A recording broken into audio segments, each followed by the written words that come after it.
السلام عليكم ورحمه الله وبركاته. ازيكم حبايبنا؟ عاملين ايه؟ يا رب تكونوا كويسين وبخير. اللهم صل وسلم وبارك عليك يا حبيبي يا رسول الله. سبحان الله والحمد لله ولا اله الا الله والله اكبر ولا حول ولا قوه الا بالله. ما تنسوش تشتركوا في القناه وتفعلوا الجرس عشان يوصلكم كل جديد، وتعملوا لي لايك وتسيبوا لي كومنت. النهارده رابع يوم رمضان، الايام بتجري. النهارده هنقدم لكم بقى الفطار بتاع رابع يوم. طبعا انا عندي اكل من امبارح، عندي مكرونه نص الصينيه وعندي نص صينيه كوسه.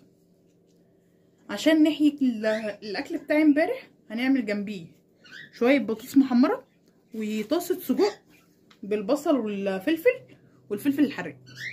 ده طبعا السجق اللي احنا كنا عاملينه مع بعض، وتقريبا لسه منزلش اصلا على القناه، بس ان شاء الله هنزله لكم بكره ولا النهارده بالليل. تمام، ده انا كنت عاملاه في البيت، هنزل لكم الطريقه النهارده ان شاء الله. يلا بينا بقى نبدا.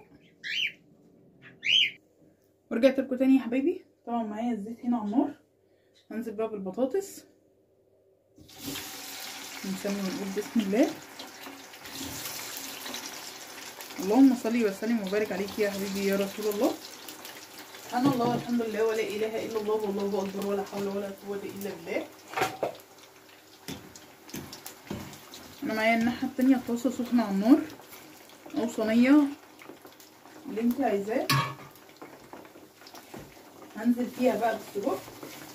طبعا السجق لازم يكون مجمد نص تجميده. بصوا اهو، هبدا اللي انا كده احطه. ده طبعا السجق ده من غير غمق، مبحطش الكميه كلها عشان الطاسه بتاعتي نفس ايه وما تبردش.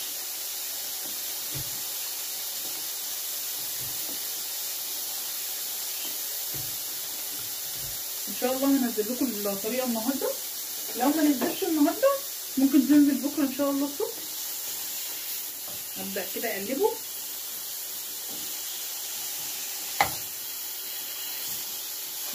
دول اتنين لازقين في بعض، بفككهم كده اهو.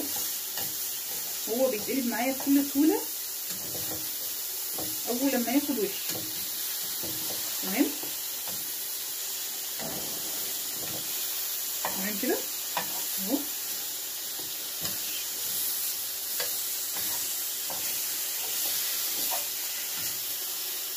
هنزل ببقيه الكميه بقى لغايه ما هو يتسوى.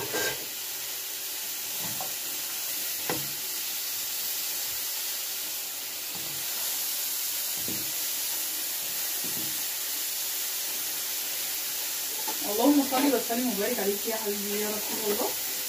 سبحان الله والحمد لله ولا اله الا الله والله اكبر ولا حول ولا قوه الا بالله.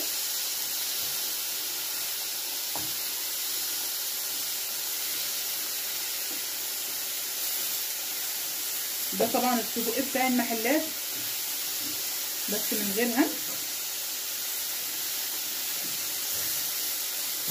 تمام، انا طبعا دخلت صينيه المكرونه البشاميل والكوسه دخلتها في الفرن.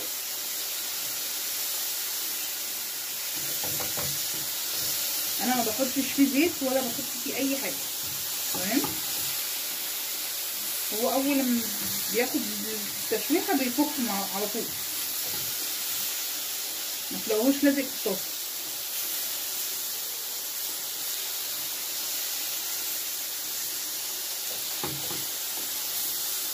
تمام،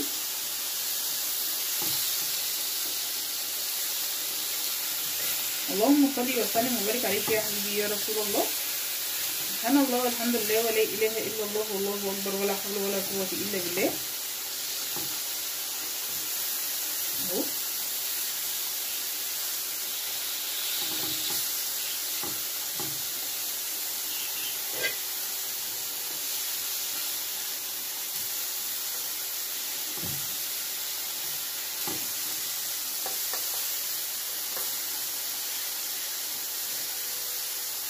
اللي انت بتشوحيه بس نص تشويحه، اللي هو مش سوا كامل، مش بتاخديه سوا كامل، لا انا باخده بس نص تسويه. تمام، اللهم صل وسلم وبارك عليك يا حبيبي يا رسول الله. سبحان الله والحمد لله ولا اله الا الله والله اكبر ولا حول ولا قوه الا بالله.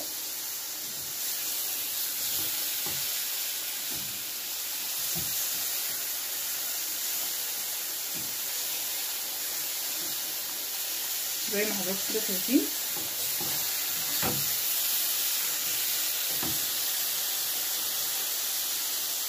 انا السجق ده انا كنت عاملاه قبل رمضان، بس كان في بس كده شويه، كان النت عندي قاطع قبل رمضان ونسيت ان انا انزله لكم خالص. ان شاء الله هنزله لكم النهارده لان بصل كتير قوي.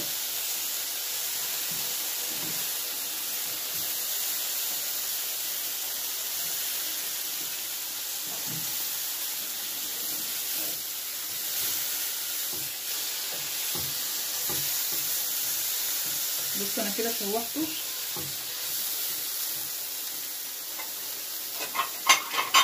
نص تشويحه،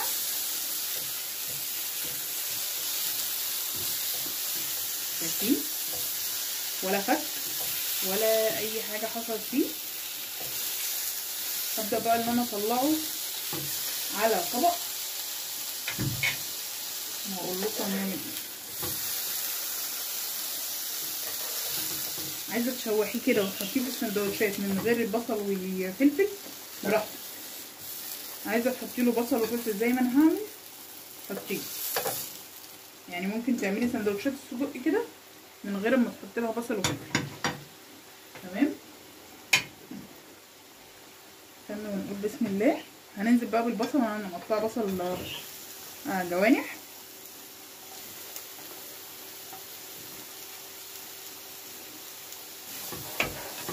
اللي هو يدبل بس كده، بعد كده هنزل عليه بالفلفل على طول.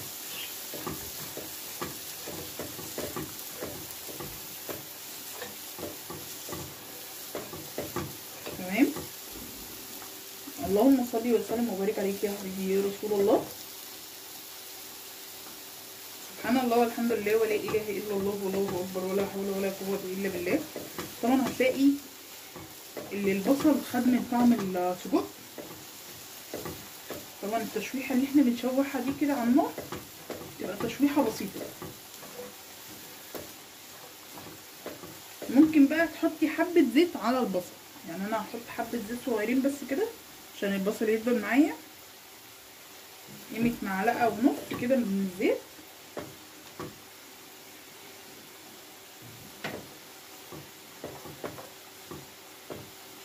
انا اول لما البصل يدبل هنزل بالفلفل الحراق على طول، اللي هو عشان يطلع الريحه اللي فيه ويطلع طعم الفلفل بقى.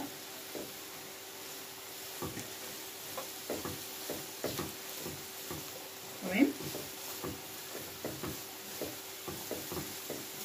اللهم صل وسلم وبارك عليك يا حبيبي يا رسول الله. سبحان الله والحمد لله ولا اله الا الله والله اكبر ولا حول ولا قوه الا بالله. احنا هنا بنحب البصل على السجق، بنحب البصل كتير قوي. تمام. يعني انا عن نفسي انا بحب البصل انا واحمد اخويا، اذا كان بقى في فراخ مشويه، اذا كان في بطه مثلا بالمرتة، اذا كان في سجق، اذا كان في كبده.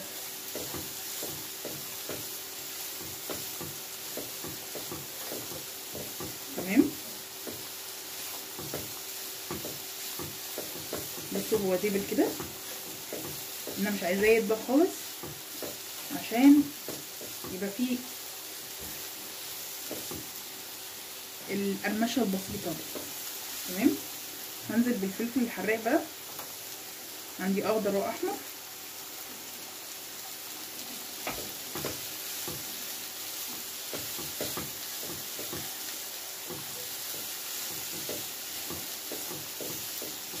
انا هحط بقى هنا حبه ملح وحبه فلفل اسود. طبعا احنا حاطين ملح وبهارات في السجق. شوف كده البطاطس، لا لسه.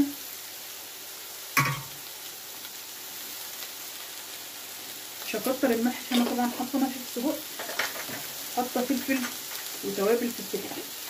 تمام. حبه ملح وحبه فلفل اسود.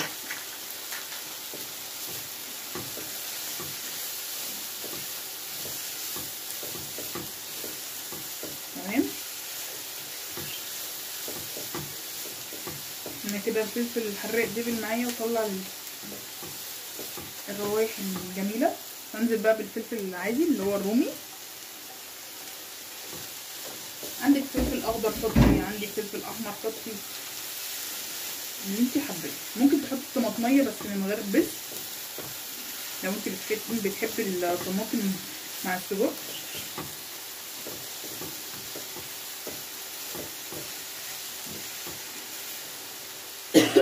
عشان الفلفل حامي ما شاء الله يعني. تمام. هنزل بقى بالسجق خليه يكمل بقيه تسويته.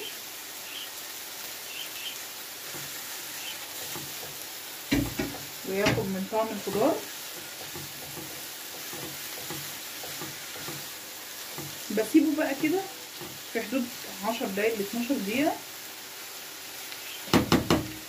تمام. بس بسيبه على نار ايه متوسطه.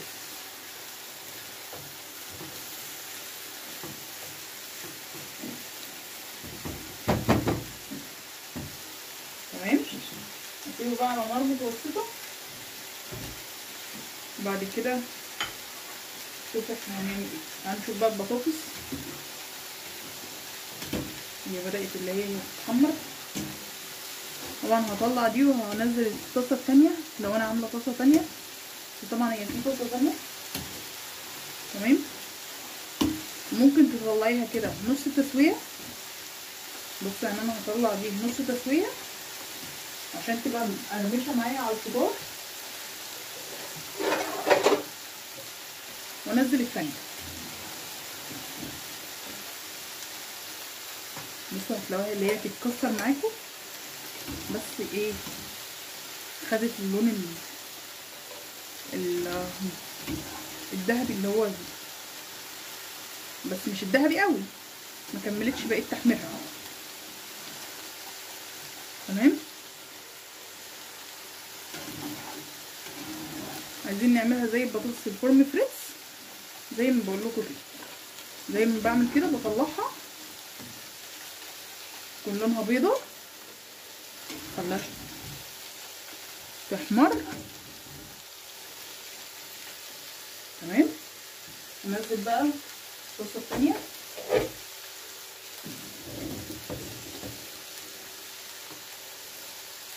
واقول لكم هنعمل ايه فيها.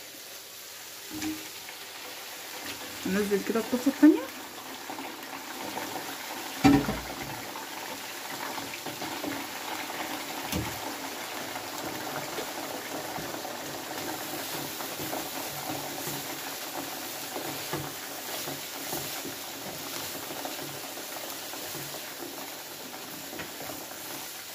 اهو زي ما حضراتكم كده شايفين سجق طالع تحفه. هسيبه بقى يستوي واسيب البطاطس تتحمر نص تحميره. وبعد كده ارجع لكم تاني. زي ما حضراتكم كده شايفين طبعا السجق استوى اهو.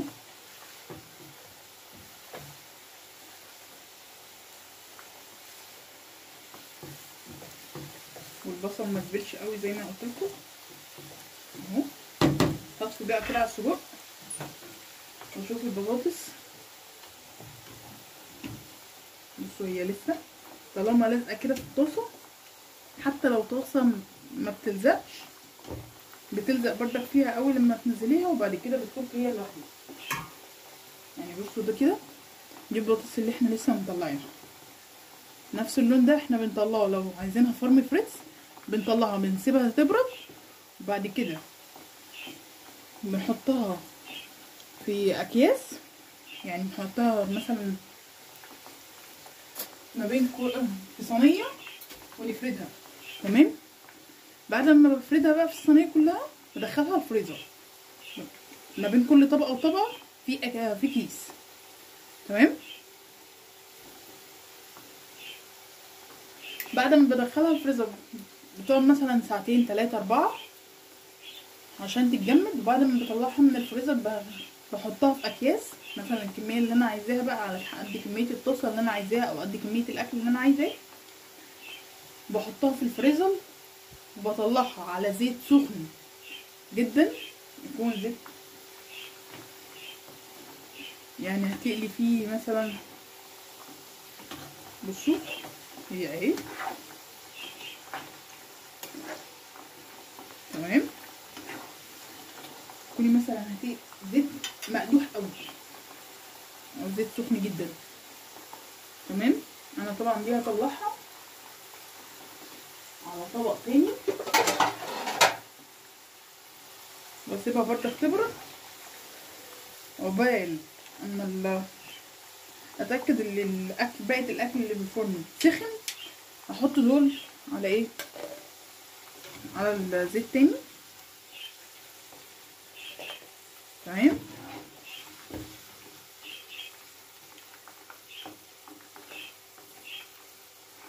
هي دي بطاطس الفورم فريتس بتاعتنا.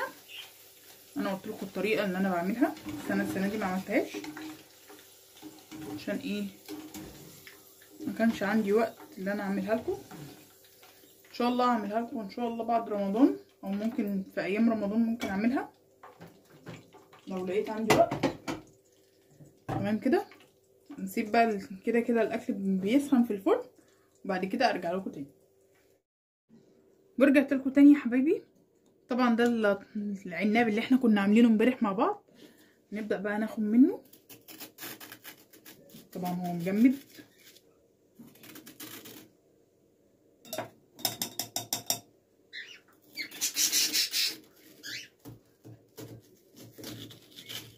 اللهم صل وسلم وبارك عليك يا حبيبي يا رسول الله.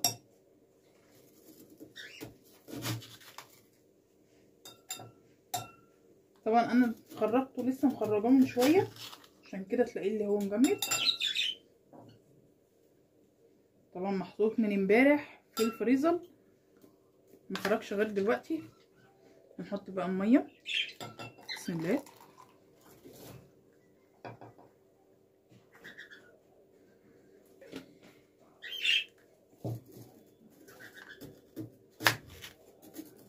طبعا الكميه اللي انت حباها.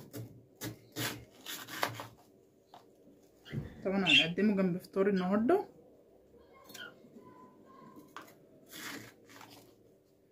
عايزه تقليه بقى، عايزه تحطي له سكر حطي له، مش عايزه براحتك. بصوا يعني ده كده خفيف. انت بقى عايزه تقليه شويه يكون زيه زي اللي احنا كنا عاملينه امبارح ومقدمينه.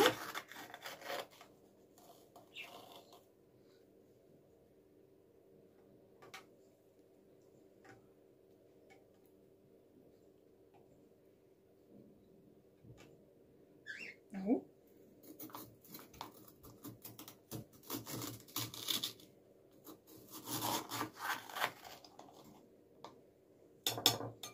انا على حسب بقى انت عايزه قد ايه، كام معلقه في الكوبايه على حسب. في ناس بتحبه خفيف، في ناس بتحبه يكون مظبوط تمام. اهو هتقلبيه بقى. طبعا الكميه دي ممكن تكفيكي مثلا اسبوع، دي الكميه دي ممكن تكفيكي اسبوع، ممكن تكفيكي 3 4 ايام لو انت بتشربي منه كل يوم.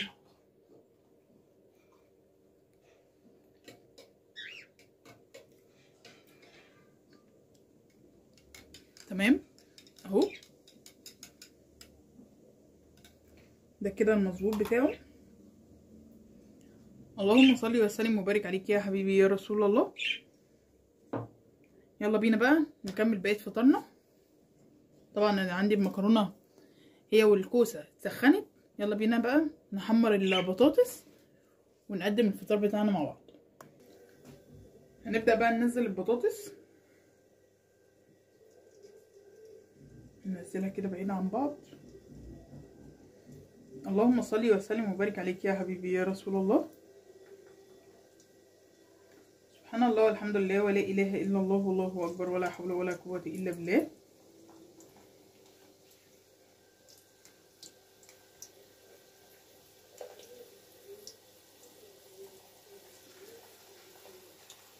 بصوا انا بنزلها كده بعينها عن بعض وما تكونش لازقه في بعض. طبعا عشان دي ما دخلتش الفريزر، لكن لو دخلت الفريزر بتنزل كل واحده لوحديها وبتعمل ايه كفر لوحده.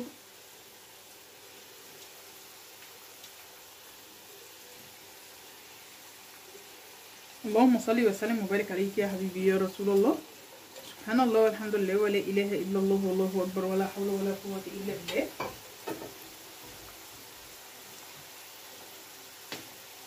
طبعا انا حاطه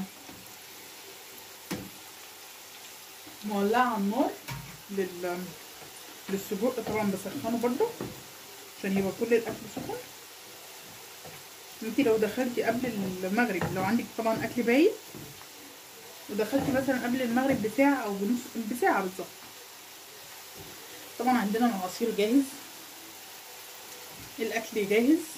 هتعملي بس جنبي مثلا حبه بطاطس، حبه بانيه، او حتتين سجق وخلاص كده. انتي اديت اليوم ان انت هتخشي قبل المغرب بس. شايفين بدات اللي هي تتحمر اهي. هوريها لكم الكميه التانيه، هوريها لكم بردك لما ننزلها كتله لوحديها. هي بردك هتفك، مش هتقولك لا مش هتفك، لا هتفك. نبدا كده بس كده نقلبها عشان ما تتحرقش مننا.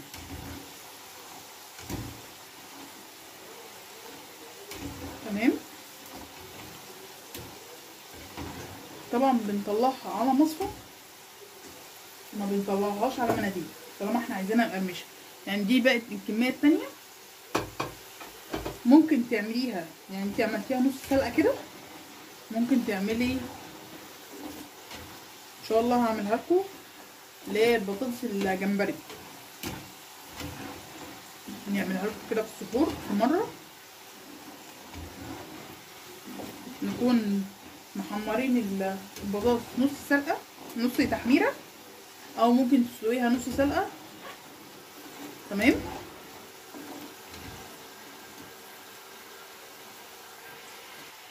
زي ما حضراتكم كده شايفين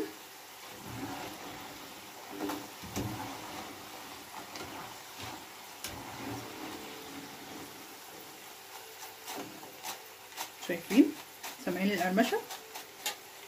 انا معايا هنا بقى المصفى بتاعتي، عايزه تطلعيها على شبكه طلعيها، عايزه تطلعيها على مصفى زي ما انا طلعتها كده طلعيها.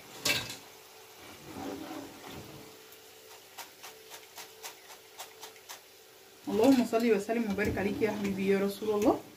سبحان الله والحمد لله ولا اله الا الله والله اكبر ولا حول ولا قوه الا بالله.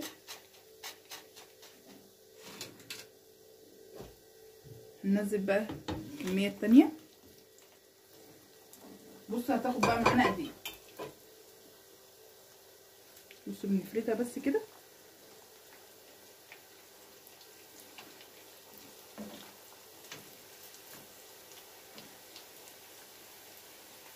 هي بتفرد مع نفسيها، مش لازم انت تفرديها.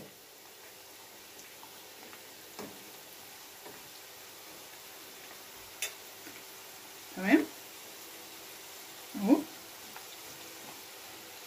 هي هتتحمر برضك في نفس الوقت بتاع دي. بصوا دي سامعين؟ طبعا هي سخنه ملهلبه.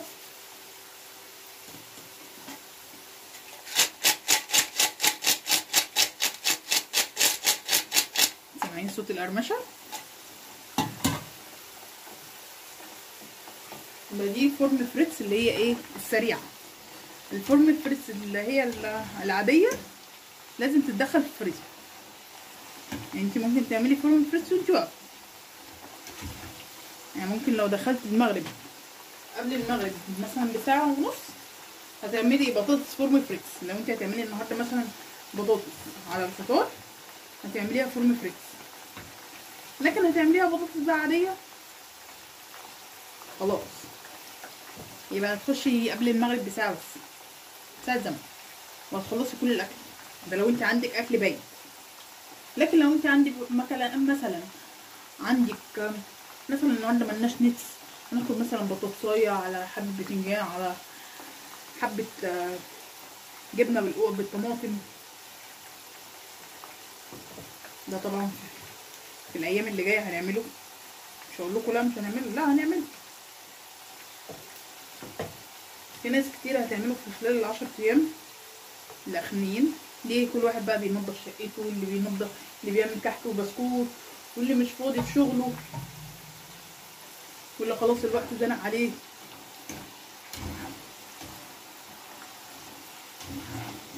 اهو بصوا هي فكت كده مع نفسيها، بس هي لسه برضك بتتحمر. هنخلص بقى تحميرها، يلا بينا بقى نقدم الفطار مع بعض. وكده حبايبنا شكل الفطار بتاعنا. اللهم صل وسلم وبارك عليك يا حبيبي يا رسول الله. طبعا ده الكركديه اللي احنا كنا مفرزينه، تمام، حطينا عليه الميه من شويه. وده الكركديه اللي احنا كنا عاملينه امبارح، ده الباقي منه، هو ما فيهوش اي فرق من بينهم. طبعا عملنا السجق وعملنا البطاطس في الفرن فريش اهي، طريه من جوه وناشفه من بره. وقدمنا جنبيها طبق سلطه، طبعا الكوسه والمكرونه بشاميل. اللهم صل وسلم وبارك عليك يا حبيبي يا رسول الله. سبحان الله والحمد لله ولا اله الا الله والله اكبر ولا حول ولا قوه الا بالله. ما تنسوش تشتركوا في القناه وتفعلوا الجرس عشان يوصلكوا كل جديد، وتعملوا لي لايك وتسيبوا لي كومنت. والسلام عليكم ورحمه الله وبركاته.